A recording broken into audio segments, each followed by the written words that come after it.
एक छोटे से गांव में रामू और उसकी पत्नी गीता रहते थे। उनका घर छोटा था, दीवारें मिट्टी की थी, परंतु उनके घर में एक चीज की कमी कभी नहीं होती थी। वो था रामू का मेहनत।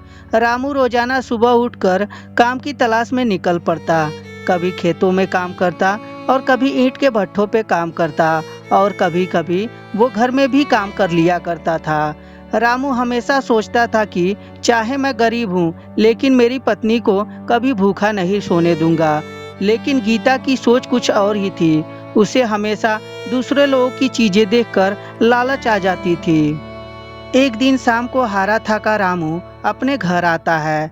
गीता उसे देखकर खुश हो जाती है और बोलती है, सुनते हो, मुझे भी सोने का कंगन चाहिए। बगल वाली सीमा भाभी हैं, उनके पति ने उन्हें सोने का कंगन दिलाया है। मुझे भी एक सोने का कंगन लेके आइए ना, मेरे हाथों में बहुत अच्छे लगेंगे। रामू जब गीता की यह बातें सुनता है तो मुस्कुराया और बोला, गीता, अभी तो घर भी चलाना मुश्किल हो रहा है। थोड़ा मुझे समय दे दो, मैं तुम्हारे सोने के कंगन के बारे में सोचूंगा।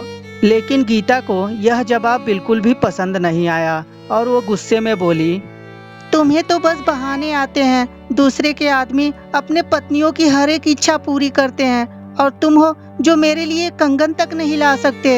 रामू चुपचाप गीता की बातें सुन रहा था। अगले दिन वो पहले से भी ज्यादा मेहनत करने लगा।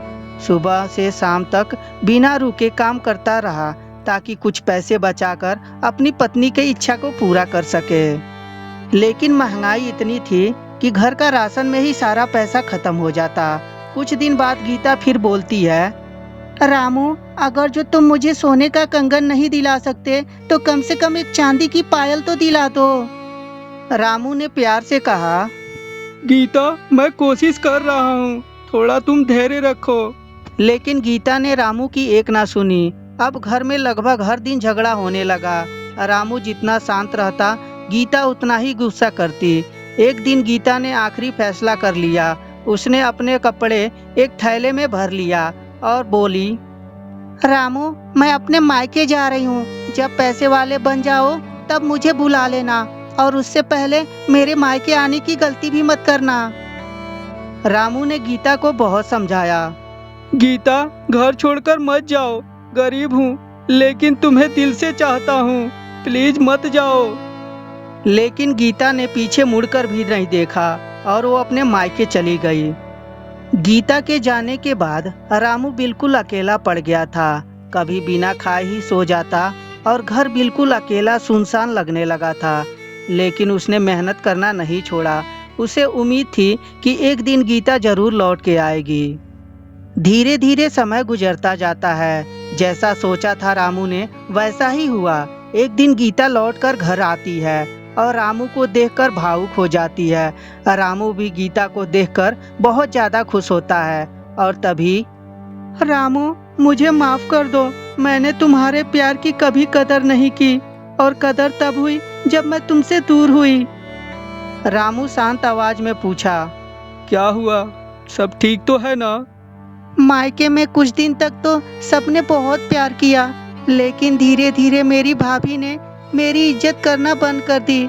जब मुझसे एक ही सवाल पूछती कि तुम अपने पति के घर कब जाओगी, कब तक यहाँ रहोगी, कितना तुम खाती हो, कुछ घर का काम नहीं करती, मुझे दिन भर ताने मारते रहती थी। मैं अब क्या करती, मुझे आपकी बहुत याद आने लगी थी, इसीलिए मैं आपके पास चली आई। रामू की आंखें भर आई और तभी, मैं तो गहने के पीछे भाग रही थी लेकिन असली प्यार को नहीं पहचान पाई। असली प्यार और असली गहना मेरा तो आप ही हैं। गीता, गलती हर इंसान से होती है। अगर इंसान अपनी गलती मान ले तो रिश्ते और भी मजबूत हो जाते हैं। तुम चिंता मत करो, तुम्हें जो चाहिए ना उसके लिए मैं धीरे धीरे पैसे इकट्ठा कर लिया हूँ। मैं बहुत जल्दी तुम्हारे लिए चांदी की एक पायल बनवा दूंगा। नहीं जी, अब मुझे कुछ नहीं चाहिए, मुझे बस आपका प्यार चाहिए।